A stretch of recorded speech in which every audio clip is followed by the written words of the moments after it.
What up, Vibes? Welcome back to another vlog. How you guys doing?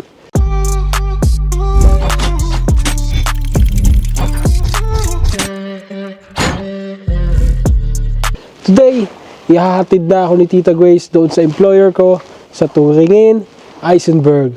So by Monday, mag-i-start na yung work ko. Then the next week, February 10, mag-i-start naman yung school ko. Abangan nyo guys yung vlog ko dyan. So today, it's a very cold morning. Umuusok yung bibig ko sa sobrang lamig. Yung kamay ko naninigas. Yung mukha ko namamalat. So it's normal here in Germany. It's normal in the cold country. So sila Tita Grace nag-aayos na yung mga gamit ko. Hakutin ko na yung mamaya. Sasakay ko sa kotse at papunta kami ng Eisenberg. I think 6 hours drive. So medyo malayo din siya. At nagstay ako dito kay Tita Grace ng 4 days. So nagpapasalamat ako sa accommodation niya na pinatuloy niya ako sa bahay niya. Nakakatuwa lang guys kasi pagdating ko dito sa Germany, ang babait ng mga tao, nakakasalamu ako. So sobrang sobrang blessed lang ako dahil may nakikilala akong mga taong ganun. Minomotivate nila ako. Kasi this is my longest dream guys at ito na yun. Kaya hindi ko sasayangin yung pagkakataon ng mga tiwala na binigay sa akin. Yeah.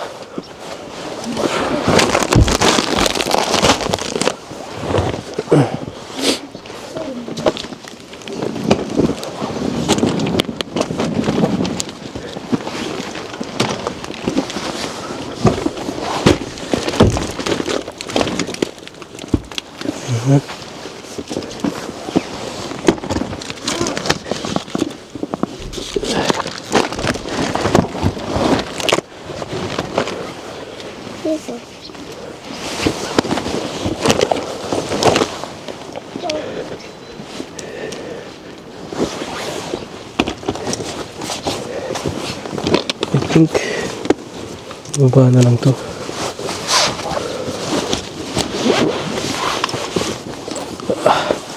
Wait.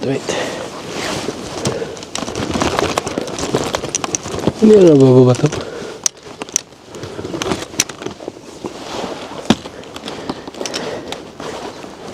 Ayaw ba? Yun.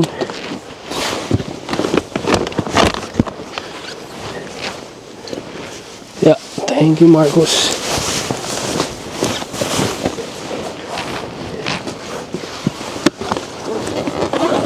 Hindi ito tama? Hindi. Okay. Ang curve naman yun.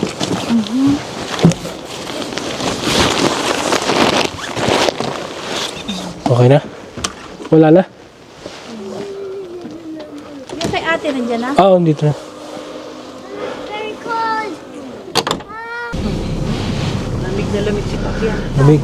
So ayun guys, pupunta na tayo ngayon ng Turingin, Eisenberg. Malamig, kasama natin si Tita Grace, si Catherine, si Marcus, at si Ate Rachel. Ayan. Sobrang lamig. Nag-froze na yung windshield. Ayan. Maya warm na dito. Actually, may inihelipit eh. Kunin ko yung aking address.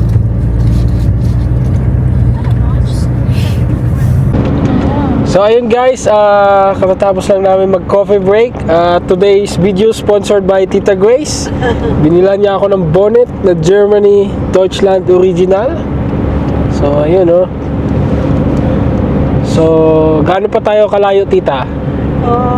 Mga 1.5 hours. Okay. So mga 1.5 hours pa tayo yung biyahe natin papunta doon sa aking employer. So ayan. Maganda ngayon ang panahon. Mainit ang sinag ng araw pero malamig ang klima.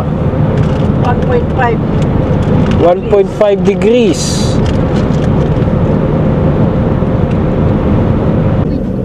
So yun guys, malapit-lapit na tayo, mga 75 kilometers.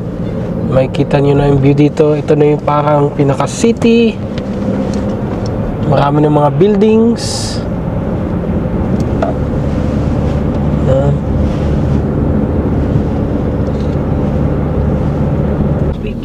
Nasa bahay nga si So Tommy. guys, meron na tayo nakikita paunti-unting snow sa mga bakod-bakuran nila dito. So mamaya sana makakita tayo ng magandang place. Yung mga puno-puno din, may puti-puti na snow. Natutulaw na siya. Normal sa mga bundok sa mataas. So guys, nandito na tayo sa may snow. Nakakita din tayo ng snow ulit. Yun oh. Parang yellow din pala siya. Okay. Tagal na ako hindi tagal na ako hindi nakahawak nito. Yan ang snow. Oh, si Margaret. No. Yan oh, kapal oh. Yan! Doon pa oh, meron din oh. Kapal oh. Kunti nga yan. Kunti pa to. Para siyang crush Panghalo-halo. panghalo-halo. Libre halo-halo dito oh. Nakita ko na yung texture niya oh. Ang yellow talaga siya. Nice. Lamig. Sa damuhan na puno ng snow. Ayan oh, dami oh. Mag-uwi ako nito sa Pilipinas. Wag lang sana matunaw. Sino na agad? Okay mo si Kuya Kap. Magbabatuwa kami ng snow.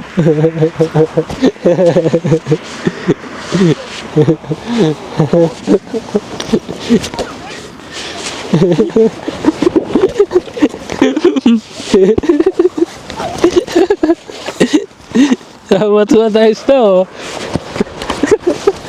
Sumabog. Yan si Marcos. Di ba mo to? Lamig.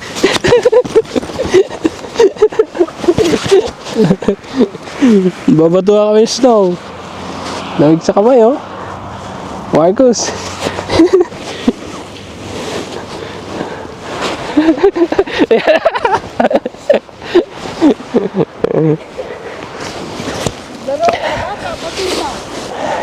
Magbalik tayo sa pagkabata. Lamig. Uy. Marcos.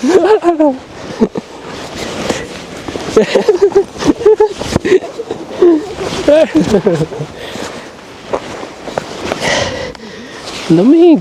Wala kang hansyo eh. Okay lang yun.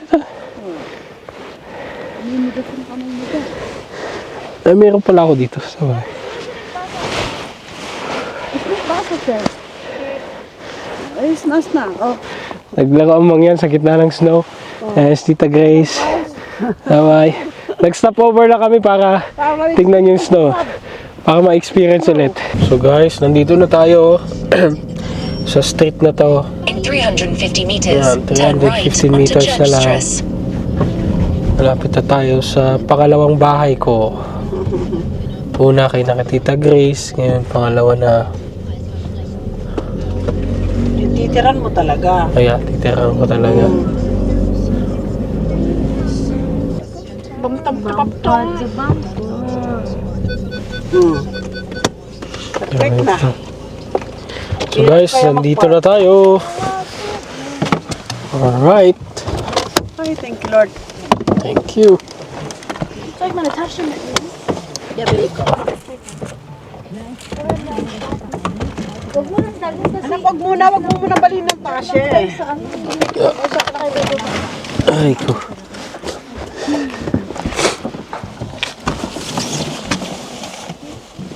Yung isang bonnet ko. Ay, naulog.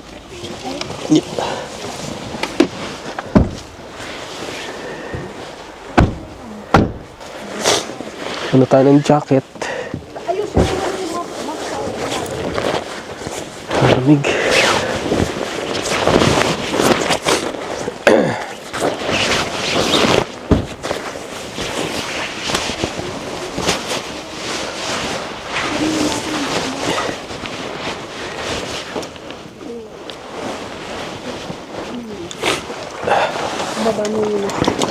Baba ko na tita? Oo, magaganon tayo, mag-walk lang tayo. Oh, sige. Kasi doon Tayo wala tayo tayong nun. parking lot.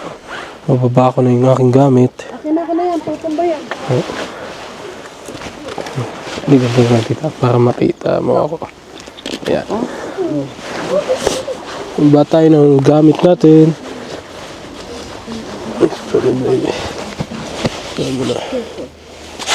Sa akin lang tita, no? Oo, sa'yo lang.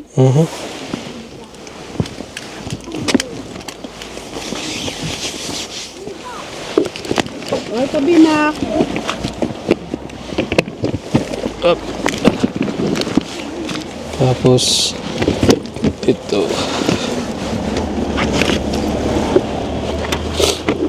Rice cooker, baka makalimutan na naman. Aking bigas. Bigas mo na yun. Mamaya na. Tapos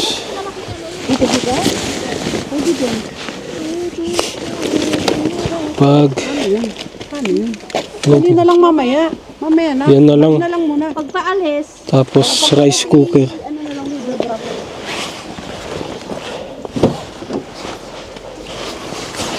Aking rice cooker. Yeah.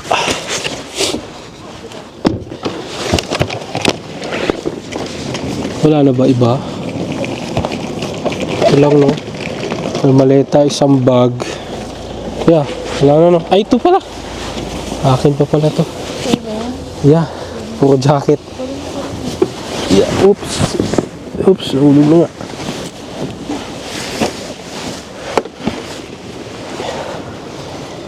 Yan, wala na. Okay na.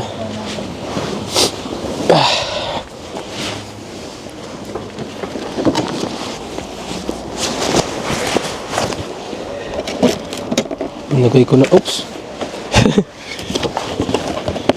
Nilagay ko na ito dito. Ah, sige. Thank you.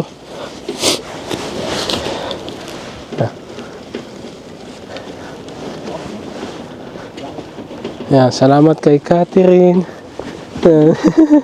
Nagawak ng camera. She's also a half Pinoy, half German. Wala pa pala tayong picture, no? Picture tayo mamaya. Picture! Wala pa tayong picture. asa?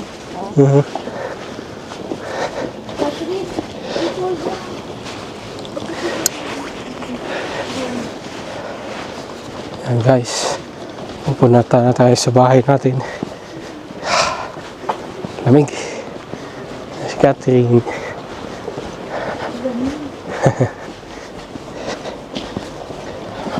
Pinalayas na. Pinalayas na naman ako. Pinalayas na ako sa Pinas. Dito pa rin. Palayasin na naman. Catherine, hawakan mo yung hawak ni Marcos. Baka madala. Hawakan mo yung hawak ni Marcos na bag. So ayan na. Ayan na tayo. Kapit na. Tintiis na lang. What ata eh? What? Hello! Hello, si Marcos. Uy, Marcos. Dito ka sa First floor. Okay. Dito daw ako guys sa first floor.